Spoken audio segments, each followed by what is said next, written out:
Slipway ortho mattress लेकर आए हैं बेहतरीन क्वालिटी के मैट्रेसेस जो है कंफर्टेबल और ड्यूरेबल।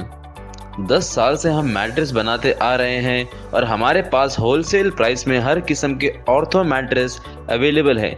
हमारा एड्रेस है Krishna Reddy function hall, Durganagar, Ali cafe X road.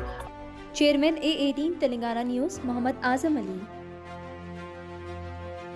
AIMM के सरबराह बैरिस्टर असदुद्दीन ओवैसी ने बाबरी मस्जिद पर मरकज़ी वज़ीर गिरिराज सिंह के बयान और महाराष्ट्र के वज़ीर आला और हाजी अली दरगाह पर डेप्यूटी स्टेटमेंट और तेलंगाना में प्रजा पालना स्कीम पर भी बात की। क्या बाबरी मस्जिद को 6 दिसंबर के दिन डेमोलिश नहीं किया गया था? और जब डेमोलिश किया गया था तो किसी एक को भी सज़ा नहीं हुई? और मोदी सरकार ने डिसीजन के खिलाफ अपील क्यों नहीं की? क्या ये बात सच नहीं है कि अगर 6 दिसंबर को मस्जिद नहीं शहीद की जाती तो कोर्ट का जजमेंट क्या आता?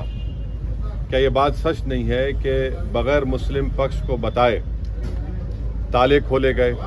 जब कंप्यूटर नहीं था तो चंद मिनट की हियरिंग में जज साहब ने 26 या 25 पेज का ऑर्डर दे दिया और बाद में वही जज साहब ने अपनी किताब में लिखा कि उनको ऊपर से इशारा मिला क्योंकि उन्होंने अपने कोर्ट की दीवार पर एक काले बंदर को देखा। क्या ये बात सच नहीं है कि जब जीबी पंत उत्तर प्रदेश के मुख्यमंत्री थे, रात के अंधेरे में बाबरी मस्जिद में मूर्तियां रख दी गई, उसके बाद मस्जिद को बंद कर दिया गया? ये फैक्ट है, सुप्रीम कोर्ट का जजमेंट फैक्ट है। इसीलिए हमने जब सुप्रीम कोर्ट का जजमेंट आया था हमने कहा था कि सुप्रीम कोर्ट का जजमेंट बिलीफ के ऊपर आया है और हमको इस बात का उस वक्त एप्रीहेंशन था जो अब सच साबित हो रहा है अनफॉर्चुनेटली, कि आप देख रहे हैं कि मुख्तलिफ मसाजिद के ऊपर केसेस डाले जा रहे हैं। तो ये मैं जो कह रहा हूँ फैक्ट है, वो मैं मानता हूँ सुप्रीम कोर्ट जजमेंट, जैसा जस्टिस JS वर्मा ने कहा था कि supreme court is supreme but not infallible.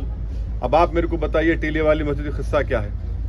200 साल पुरानी मस्जिद है और लुटियंस जब बना रहे थे दिल्ली को तो उसको छोड़कर बनाया गया। तो पहले वहाँ पर गाँवों को हासिल किया गया और मस्जिद को कोई हाथ नहीं लगाए। आप मस्जिद के ऊपर नोटिस देते हैं।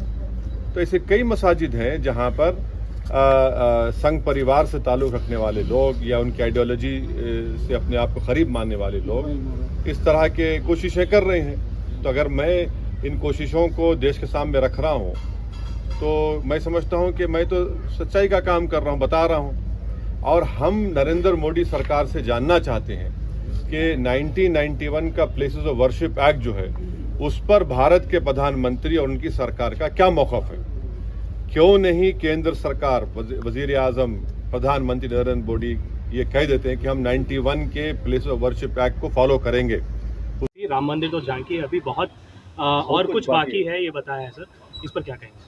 तो हम चाहेंगे कि भारत के प्रधानमंत्री नरेंद्र मोदी इनके इस बयान पर बता दें कि सच है। जब उनका कैबिनेट का मंत्री इस तरह की बकवास कर रहा है तो देश के प्रधानमंत्री की एक मॉरल रिस्पॉन्सिबिलिटी बनती है, कलेक्टिव रिस्पॉन्सिबिलिटी बनती है कि वो अपने इस मिनिस्टर के बयान की तस्दीक कर दें।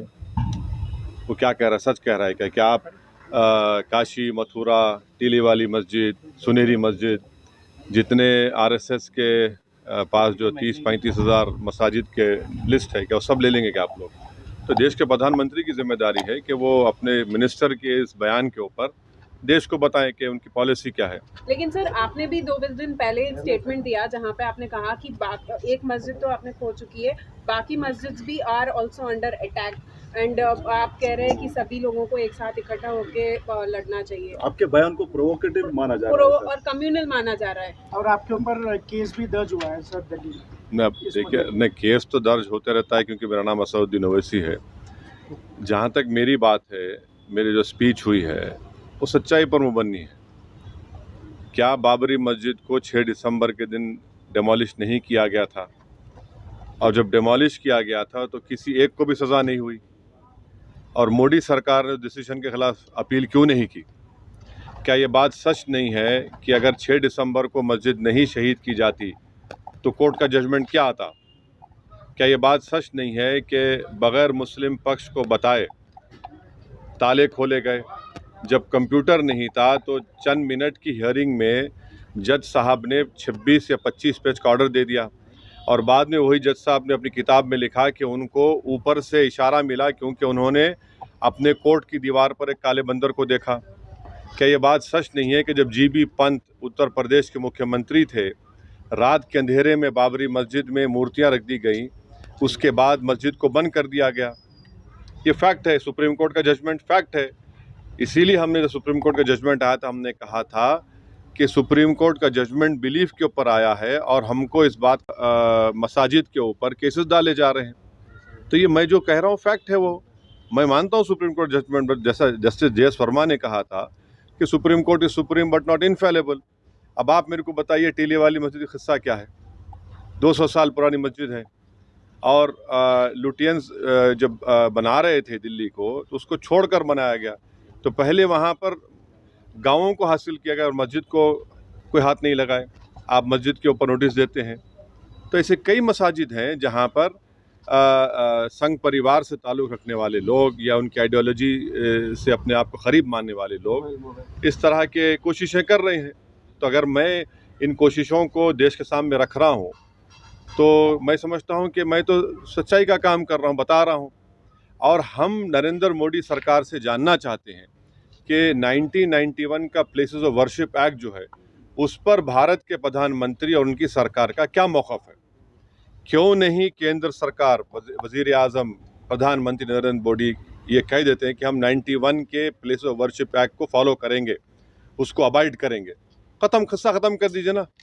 जब आप 91 के एक्ट को मानेंगे तो सब किस्से ख़त्म हो जाएंगे। मैं आज भी कह रहा हूँ कि जिस दिन देश के प्रधानमंत्री ये चाहेंगे कि कोई मस्जिद के ऊपर कोई तमाशा ना हो, सब ख़त्म हो जाएगा। और तीसरी बात यह है कि बीजेपी से ताल्लुक़ रखने वाले एक कॉन्स्टिट्यूशनल फंक्शनरी है महाराष्ट्र के deputy chief minister Devendra Fadnavis, और वो ये कह रहे हैं कि उनके लिए बड़ा खुशी का दिन था क्योंकि 6 दिसंबर को वहाँ पर थे और बाबरी मस्जिद को शहीद कर दिया गया। अरे भाई, आप डिप्टी चीफ मिनिस्टर हैं, आप संविधान के ऊपर, आइन के ऊपर ओथ लिए हैं, और आप जिस दिन डिमोलिशन हुआ था उसको आप कह रहे हैं कि बड़ा अच्छा काम हुआ।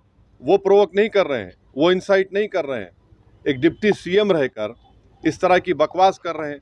और अगर देवेंद्र फडणवीस को इतना हिम्मत अब आ गई है तो कोर्ट में जाकर कहना था कि हाँ मैंने तोड़ा मस्जिद को, कहना था ना। आपने नहीं कहा, डर के नहीं कहा आपने, और किसी को सजा नहीं हुई उसमें। तो डिप्टी CM है तो जाके कोर्ट में बोलना था कि हाँ मैंने तोड़ा था। अब जितने लोग जो बोल रहे हैं, शिवसेना के लोग बोल रहे हैं,